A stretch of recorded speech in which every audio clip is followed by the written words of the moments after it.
Hey everybody, welcome back to my channel. Welcome to today's video. I wanted to start a new series called Makeup and Mom Chat. Yes, because there's some things that people just don't know about me. People don't know that I have kids, or maybe you do. And yeah, so basically what this is going to gear towards is me doing my makeup and chatting about mom life. I wanted to chat about like things I wish I had known before I became a mom. And that's like the gist of this like makeup and mom chat today. So we'll be doing makeup, we'll be chatting mom stuff, and I should say that the inspiration for this like series has actually come from RawBeautyKristi. She is about 32 weeks pregnant when I'm starting to film this series, and it is actually kind of like dedicated to her, but it's dedicated to all of those first-time moms out there, and it's just like talking about, you know, mom stuff. Like, so today this video is just all about like what I wish I would have known before I became a mom. And so yeah, let's get into this video. Let's start doing my makeup.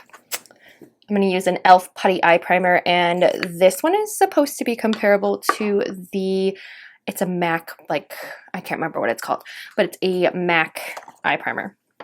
So we're going to start with that today, and I do have a couple of eyeshadow palettes that we're going to be using. We have the RawBeautyKristi one that I want to use, and then I also have the new Too Faced Pumpkin Spice. So we have the Too Faced Pumpkin Spice, and we have the RawBeautyKristi one. I want to use both of these today because I think that if I combine them, I can get a really cool like look that I'm going for. So that is the goal today, is to use those two palettes. I am going to do the eye makeup first, and then I want to do the face makeup. And so let's get the primer on my lids. This is where I should be like, you know, talking. So sometimes I'm not very good at this kind of stuff, and then other times I'm like, yeah. So it's kind of like a talk show host, but I am your host. There is nobody else I am talking to. I don't even have a list of questions. It's like, oh, maybe I can wing this, and maybe, you know, it'd be a good idea to. And I'm thinking maybe I should have written down some questions or anything like that. So what I wish I would have known before I became a mom. Well, I think the first thing I wish I would have known was about the breastfeeding. I wish I would have known more about breastfeeding and what it takes to breastfeed. So when Clay and I were pregnant with Braxton, our plan was to breastfeed. Like, I let my doctor know. I was like, we're going to breastfeed. And he was like, okay, sounds great. Well, that's all I got. And, you know, I would go on, you know, birthing classes and everything like that. They would never really ask you like, well, are you going to be breastfeeding? Are you going to be formula feeding? So basically it was kind of like, oh, no, like you would think it would be a no-brainer. You would think breastfeeding would be a no-brainer. Oh, you breastfeed a baby.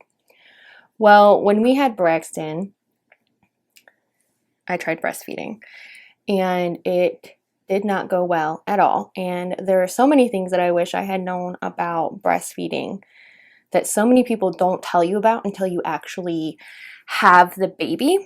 And so when we were in the hospital, he latched on great. He was a champion sucker. Like, he knew what he was doing, and he latched on great. And, you know, every person thinks that, like, if you're like me, maybe you think that, like, oh, like, the milk is supposed to come out, you know, right away. Well, actually it doesn't. And I didn't know that. And I had a really hard time with the latching on process and the way, just everything in general to do with the breastfeeding. So, and I understand that like newborns, they definitely they don't sleep at first because they're tiny. They don't have a stomach to do that. They're not used to the day-night schedule. They just, you know, when they're inside you, they just sleep whenever. And I knew that. Like, I knew that they weren't used to a day-night schedule. And the first thing, I guess, about breastfeeding I wish I had known was the fact that they cluster feed. And what cluster feeding is that basically, to kind of explain it to you guys in the sense of how I experienced it, is that they literally want to feed like every single hour. And it's to get your milk to come in. But I didn't know that babies cluster fed. So when I was in the hospital with Braxton, he was constantly cluster feeding. Like, he would latch on, he would eat for about a half an hour, because all they're doing is they're getting the colostrum, they're not actually getting milk, and then he would be fine. And then 15 to 20 minutes later, he would be screaming for more food because he was hungry again. And only thing I could think to myself was, is this normal? Is this right? Is this like, what the hell is going on? Is this kid normal? And apparently it's normal. So it's like, okay. So we're going to take the RawBeautyKristi palette, and I want to use the copper boxes. We're just going to, actually I'm going to mix it with my Whole Heart, which is like this nude color here. So we're going to mix these two. Anyway, so I was like, okay, is this normal? Is this right for a child to be eating so much? And apparently it is. Apparently they go through cluster feeds when they are a newborn, when they're about 10 days old, and then so on and so forth. They have like different random times where they cluster feed. And I wish I had known that, because for the first 3 days of my life with that baby, I didn't sleep. And, you know, I expected not to sleep with a newborn like as much, but I did expect him to at least sleep like a couple of hours and then wake up, and then, you know, everything would be nice and dandy. He would eat and he would go back to sleep. Well, that wasn't the case. When babies cluster feed, it's just, you know, I felt like my son was continually latched onto me, and it was insane. So I guess the second thing that I really wish I had known about breastfeeding in general is the fact that your lactation consultants tell you that you should not give your baby a binky, like a pacifier, within the first month of their life. And the lactation consultants that I spoke with said that because the baby is going to confuse the binky with your nipple. Should I say that on YouTube? But anyway, they're going to confuse the binky. And so your baby is continually using you as a human pacifier as well. So my sister-in-law, she was the one who kind of enlightened me to, like, you're being used as a human pacifier, like put a bink in his mouth. So we did. I broke the rule. So now we're just going to use this color. It's the Copper Boxes color. And so, yeah, I broke the rule, and I was like, okay. And I put a bink in his mouth. And so I really wish I would have known all about the cluster feeding. I wish I would have known about like the dedication and the time it really takes to like get your baby like acclimated to that kind of breastfeeding schedule. Now, I ended up having to supplement with my son because I could not produce enough. He was actually thought to be tongue-tied, which he was a little bit, and they think that he grew out of it. And so they thought that, you know, he was tongue-tied and that he couldn't, that was part of the reasons why he was having so many problems with breastfeeding. So definitely when it comes to breastfeeding, I wish I would have known all about the cluster feeding. I wish I would have known about how much pain I was going to be in when breastfeeding. Like, the pain is unreal when they start breastfeeding. I can't even go into like the horrific detail of it. Just know it's like super painful.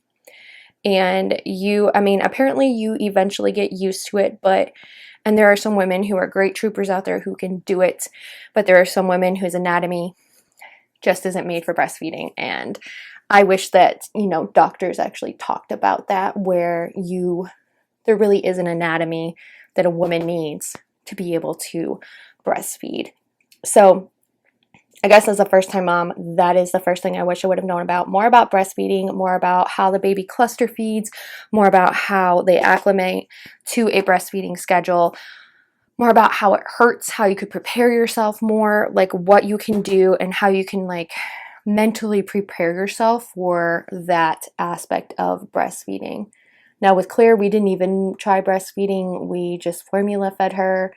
And she did really, really well. She's never had any health issues. She's never been sick. So, ironically, Braxton was sick a lot as a baby. He had ear infections like all the time. So, yeah, I wish I would have known more about breastfeeding when it came to having babies. Like, I really wish I would have known more about that.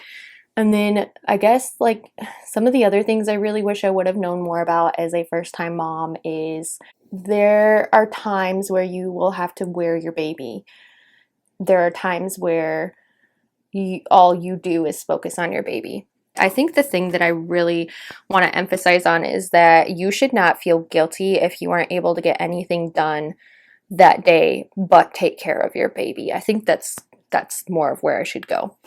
So I'm using my whole heart, and I'm just going to try and I'm just going to buff this all out. So that's what I'm trying to get at, is the fact that you should not feel guilty if your house is, it feels like it's in disarray because you're taking care of a child. And some people don't understand that, and you should not feel guilty for that. And that's something that as a first-time mom, I wish I would have known and realized a lot more, is that, things are going to happen and you can't get stuff done, and it's okay because you have a baby who is dependent on you. Now, one other thing I really wish I would have known as a first-time mom is that, don't be so scared to go out in public. I had really, really bad anxiety with Braxton to the point where I never went out in public with him, and especially as a newborn because he was so, again, your baby wants a diaper change every hour sometimes. I wish I would have known that. Obviously, because their liquid is completely diet, they are going to, wet themselves a lot more. But it was just oh man, I had such bad anxiety, as a first-time mom. And then when we had Claire, I was like, okay, I'm good to go. I know how to do this. And Braxton really prepared me for Claire, a lot more. And yeah, that poor child, he had to go through me as a first-time mom, and I had never babysat a baby before. I had never babysat kids, so it was completely uncharted territory for me. And my husband, because he'd had nieces and nephews and they were really little when he was a teenager, he was the one who helped his sister take care of them sometimes. He would feed them, or he would do his homework, and his nephew would be sitting in his lap and he'd be doing his homework or that type of thing. So I was not prepared in the slightest way for a baby. It was crazy. So I'm taking You're Not My Real Dad, and we are just going to kind of stamp this right here. Another thing I really wish I would have known about being a first-time mom is when I took my birthing classes, it was taught by a doula, and a doula is somebody who kind of coaches you through your labor. And I really wish they would have touched more on they touched on the labor and delivery, and how you go through these different stages of labor, where you have active labor, where your contractions are really, really close together. One thing they don't really highlight on, or didn't highlight on in our birthing class, was the fact that your water, it can break and kickstart your labor. And so it's not you're having contractions and then your water breaks in the hospital. Your water can break anywhere. And I actually had a friend who enlightened me to that. And I was like, what? Are you kidding? Your water, she told me that her water broke in the middle of a pumpkin patch with her second son. And I was like, oh, wow. And ironically, that is how my Braxton came into the world. He broke my water at 1 o'clock in the morning. And I was like, oh, buddy. So that is something that any woman should definitely be made more aware of, is that you can actually, break your water without having consistent contractions. I don't even remember having contractions. I just my water broke and we went to the hospital. So that is something that I wish every birthing class, doula, they all need to educate women on that fact that your water could break anywhere. And I kind of wish that they covered if your water breaks, obviously you call your OB, but don't freak out, and this is what you should do if your water breaks in public and all that fun stuff. So yes, your baby could come into the world, like Braxton did, with a grand start to your labor.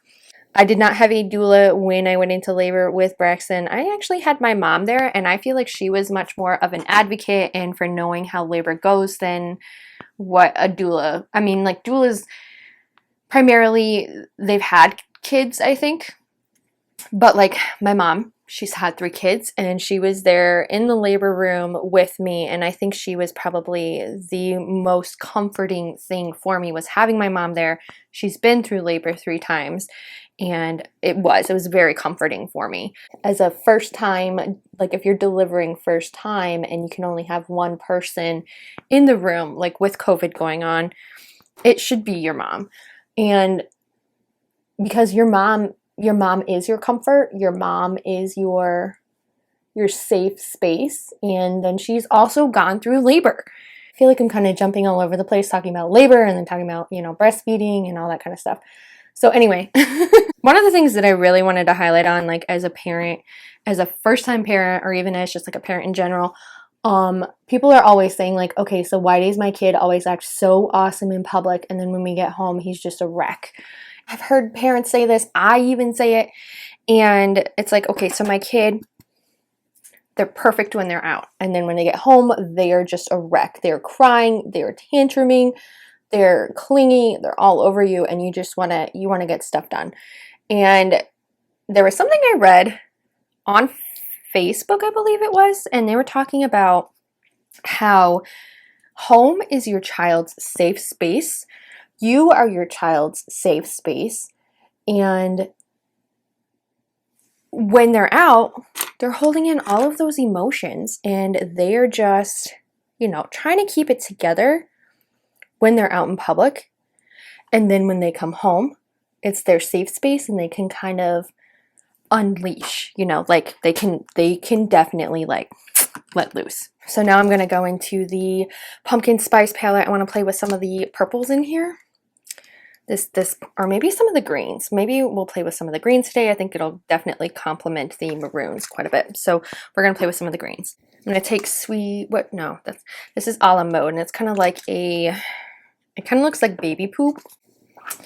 Anyway, going into the next thing, one thing I really wish I would have listened to more as a first-time mom was the fact that, like, you don't need to chart your baby's anything. Like, you don't need to chart when they pee. You don't need to really chart when they poop.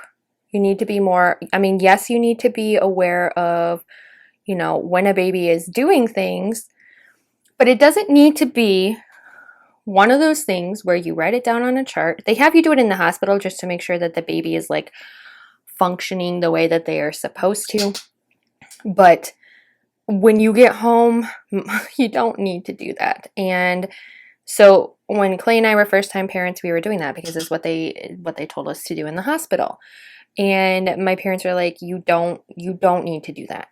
You need to know, like, yeah, have they been having so many wet diapers in a day? And you don't need to like physically count. Like, you know your child when they aren't feeling good. And my parents were like, you don't need to really write down like if they have a bowel movement or not, because you will know if they are constipated. They will let you know. They will be cranky, and you have a mental note of like those types of things. And it was something that kind of stuck with me when I had Claire, because I realized how like anal retentive I had been with Braxton, just like charting everything that this kid did. And so with Claire, I was a lot less, oh, you know, like, how many bowel movements has she had today? How many wet diapers has she had today? And it was more about enjoying her being a baby, and really just like being happy in that moment of them being a baby. So now we're going to play around with this color here. The lights are so bright. This color here, and it's called Oh My Gourd, and then we have this one here. So I think I'm going to do like a little bit of both. First, we're going to do, it's called Want a Piece of Me. It's very like olivey green. Just going to play with this. So, I mean, with Claire, it was more about like, let's enjoy her. Let's enjoy her being a baby. And I really wish I would have known this with Braxton. I wish I would have known this with, you know, being able to enjoy him a lot as a baby. and I feel like I wasn't able to. So I'm just going to use a flat brush and we're going to pack on that color because I just don't like the way my... So I really wish I would have known to like enjoy those little moments with Braxton. I even like to this day, instead of like charting all of the stuff that he was or wasn't doing, I really wish I could have enjoyed him more. And Claire got that, you know, out of me. Like she's been able to enjoy a lot of mom time, a lot of dad time, and Braxton didn't get that as a baby. So I guess as a first-time parent, as a parent in general, this is something that you should keep in mind, is that enjoy the time with your kids. You know, that is something that I really regret with Braxton, was because I was working and I was stressed to the max with working and being a mom and, you know, taking care of a house. And I kind of wish I would have sat back and took my own advice and been like, okay, it's okay if the house is messy. It's time to spend time with your kids. Like these past couple of days, my kids and I have been having jam days, and I've just done minimal, very minimal things around the house to keep it clean. Like the kids will play with their toys, we'll pick them up, the dishes will get done. I'll make them lunch, I'll wipe the counters off after I make them lunch, you know, that type of thing. But it isn't like deep cleaning me, like vacuuming the couch, vacuuming the floor. I mean, I do have a robot vacuum that does some of that stuff for me, but there are times where I do it myself as well. So like I really wish that I had taken the time to spend more time with my kids. Now we're going to be taking Oh My Gourd, and we're going to mix that in with the One A Piece of Me. This one kind of has a goldish green undertone. We're just going to pop this right here. As a first-time parent, I think that's probably the biggest thing that I wish I would have implemented or taken advice on more, was not cataloging everything and just kind of like enjoying my son a heck of a lot more, and not worrying about the house being a mess, and not, you know, cataloging, you know, and being anal retentive and being very anxiety driven about, you know, all of the things, you know, that a first-time parent worries about. Sometimes, like our kids, I feel so bad for our firstborns because they're the ones that we mess up on the most. Like if you really think about it, they are the ones that we definitely like. We give them a run for their money. Like they are the kids that give, yeah. They go through the most. They go through all of our mistakes, all of our mishaps, all of our triumphs. They go through, you know, all of that grand stuff that like we as parents, like when we discover like this works or that doesn't work. We all need to acknowledge and realize that like every child is different. So like if my child is doing something, it doesn't necessarily mean that your child is going to be doing something.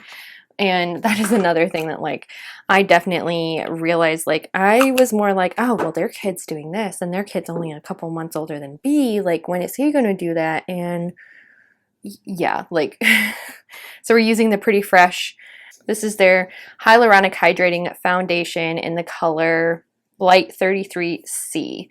And I'm just using this with a beauty blender from Shop Miss A. It's their Papa Beauty Blender. I actually already put on the primer before I did my eyes, and the primer I used was the Pretty Fresh Hyaluronic Primer. Hydrating Hyaluronic Primer. These two paired together are just absolutely insane. They're so good. How about some like advice?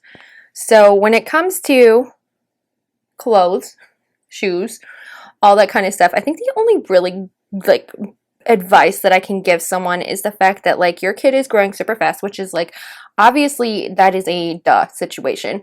But at the same time, like what people don't realize is that you'll never need those newborn clothes unless you have a preemie. And you will never need like anything like newborn. Like a baby will come out, they will be 7 pounds, and newborn goes up till 10. So like the newborn diapers, you're not going to go through a lot. You're going to jump right into a size up from there, like the size 1 diapers. When my kids were born, Braxton was 7 pounds, 12 ounces. And if I remember right, Claire was like 8 pounds, 1 ounce. And so your child is going to come out a decent size. Newborn clothes probably aren't going to fit them. Or they will for like, you know, a week. And babies grow so fast that, you know, what I wish I would have known is that like they don't need a lot of newborn clothes. They need more bigger sizes. So that's something that like you should definitely keep in mind is that like you don't need a whole bunch of like the teeny tiny clothes, it's the bigger clothes. So buy ahead as much as you can. And as a parent, I learned that, you know, the easy way, it wasn't the hard way. I would buy ahead for B. I always buy ahead for Claire. And even when it comes to shoes, so if you find shoes that are on sale that they can't fit into right now, eventually they will. So like if you go to Walmart and you find that there's $3 shoes on sale, but they're like 3 sizes too big for your kid, buy them anyway, because, you know, in a month or two, they'll probably fit into them with the way that kids grow. So I'm going to be using, this is the Hydrating Camo Concealer from e.l.f. We're just going to use this to kind of spot conceal and then also get rid of my mom bags. When it comes to babies and a first-time parent, one of the things I really wished I would have realized is that the baby stage is only a year to a year and a half. People always say like, oh, they're in their terrible twos. No, the terrible twos come at like 15 months. And I wish I would have known that. I wish somebody would have been like, oh yeah, like you better watch out for those terrible twos because they actually don't come when they turn 2. They come when they turn 15 months. Which is usually when they're starting to experience like super independence. They are able to walk. They're able to kind of communicate some, you know, they're able to just kind of like, you know, be their own teeny tiny little person. So I'm going to use the Milk Makeup Blurring Spray. And that's why the 15 months, the start of the terrible twos comes at like 15 months. And now we're going to use the HD setting powder. This one I just put on my under eyes. Gotta grab a brush.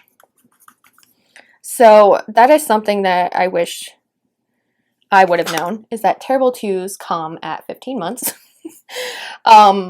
So if you're a first-time parent and your kid is around that age, good luck to you. Claire is 17 months as of a couple of days ago. She's almost a year and a half, and she's already started to do the whole terrible two thing. She has tantrums. She, you know, she wants to be independent. She wants to do her own thing, but she's a teeny tiny little girl. She's a baby still. They don't really hit their stride as like not being a baby until they turn about 2.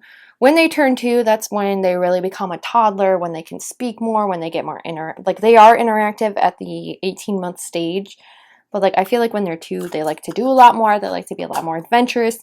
They're more stable on their feet, so they're able to do more. So now we're going to bronze up my face. It actually broke, so I'm not going to like hold it up. But this is the Physicians Formula Butter Bronzer. And it broke the other day. I was so mad. It was when I was filming. As far as like, now that I'm thinking about like, you know, them when they get a little bit older, when they start like, you know, interacting and they like, so like last year Claire was 6 months. She wasn't really into Christmas. Braxton, on the other hand, he was 2.5 and he was in love with Christmas. He was asking to watch Christmas movies. He was all about Christmas. And even to this day, he asks to watch Christmas movies. Actually, we watched The Grinch the other day because he was in his Christmas jams. So we watched The Grinch the other day. So we're going to use the Cover FX. This is their Monochromatic Blush Duo.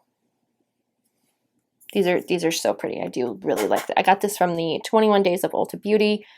I like this one because it's a great transition blush into fall, because it's still got that like little bit of pop, but it is darker. So, and then I love to put the monochromatic like glowy side on. I also think as a first-time parent, like as they grow up, I really wish I would have like been more like be interactive with your kid. Like it sounds funny and it sounds weird, but like as a first-time parent, you might be like, oh, well, they're too little to do this or they are too little to do that. Well, in all reality, actually, most of the time they aren't. Like, it's a good learning experience. So, like, I used to be the type that was like, oh, Braxton's too little to paint. He's too little to color. Well, he started coloring at daycare and I didn't know it. And he would come home and he would ask to color. And I'm like, buddy, you want to color? Like, I didn't know you could color. And I think he was like 18 months to 2 years at the time. And then I thought to myself, like, that's when they develop their fine motor skills. And as a first-time parent and somebody who's, like, never really, you know, I was that virgin parent. Like, yeah. Like, I didn't think about it. And I was like, oh, he could be doing this. So, like, letting them do things, you know, even if you think that they can't, they will surprise you. So we're going to go in with this spray gun before we put on my highlight. Let this dry for a minute. While that's doing that, we're going to grab my Hourglass. This is the micro brow sculpting pencil. So yeah, like, let your kids do certain things because, you know, they, you know, if they're not going to get harmed. And I'm still really bad about this to this day. Like, sometimes I'll be like, Clay, like, they're playing with something. He's like, they're not going to get harmed by it. But there's other things, like, I know, like, they really shouldn't be playing with that. So we're going to be using the Essence Pure Nude highlighter, and this is Be My Sunlight. This is just a very subtle highlight that I like to put on. It kind of gives me like this pretty glow up. Honestly, lately I've just been using an eyeshadow brush because I feel like it kind of just like, the floofiness of it gets it on like perfectly, but you know. I think as a first-time parent, you should definitely throw away all of those parenting books and you should just be a parent. When you need parenting advice, it's fine, but like not following the letter of a book, you know, to the max. Like, that's something that I should have learned as a first-time parent, is that you don't need to follow, you know, every single thing. You can be your own parent. You have parental instincts. You know your baby. You know your child. You know what works for them, what doesn't work for them. You know, and it's fine. Like, they will be fine. They will survive. I just realized I didn't even put on mascara. But I am using a Juvia's Place, a Mauve Moment. This is their lipstick. Like, look at the packaging on this. So pretty. It's a ombre. And then the color, oh, so pretty. We're almost done, I promise. We're going to put on the Volume Stylus 18-Hour Mascara from Essence Cosmetics. Like, there are going to be days where, like, you have an off day, where your kid has an off day, and the next day they're going to wake up and they're going to be better, or they go down for a nap and they're like, good morning, mommy, you know, that type of thing. Like, they have that. I think, like, at the end of the day, the best thing is when you hear them say, like, mommy. Like, when Braxton calls to me and he calls me mommy, that is, like, the most beautiful word to me right now when he calls me mommy. He'll be like, mommy. And, you know, he has that little boy voice. And, you know, he'll call to me. Or, you know, when he's asking, mommy, can you come help me, please? When he wakes up in the morning and he crawls into bed with Clay and I, he's like, mommy. Good morning, mommy. And mommy's always the first one that he runs to, you know, and I love when he calls me mommy. I think it's the most magical word in the English language, like, that a child could use, is calling you mommy. And I can't wait for the day that Claire calls me mommy. Right now I'm just, you know, kind of like mom, mom, mom. And then she can kind of say dad or daddy. She kind of goes da da da more than anything. She's tried saying daddy, but, you know, she's not quite there yet. And then, you know, some of her words are coming along, but she definitely is, you know, learning how to speak. But I can't wait for the day when I hear her cute little voice and she's like, mommy. So guys, here's my finished eye makeup look, my finished face look. You know, here's the, you know, mom chat that we just kind of went through. Hopefully you guys like my rambling and it kind of makes like some sort of sense. Next time I'll probably do something a little bit more structured, but it was just something I wanted to try, like mom chat and makeup. And I'm actually going to start posting on my Instagram, like what kind of things you guys would like to talk about. So go over to my Instagram and follow me so you guys can see in my stories and answer the question, like, what would you like to see in mom chat next? Mom chat and makeup. Enjoy your coffee, you know. Hopefully you guys get a good look at like how I did my makeup today. I was using the pumpkin spice and the RawBeautyKristi palette. I really like the eyeshadow look that I came up with today. Like, that green makes my green eyes pop. Yes, it does. So guys, I hope you liked this video. Give it a good thumbs up if you do. Hit the subscribe button if you want to see more of the mom chat and makeup like series. Make sure you hit the bell so that you guys get notified as well when I come on my channel and like I talk about this kind of stuff. And I will see you guys in the next video I post. Stay tuned for the mom chat and makeup again. Bye!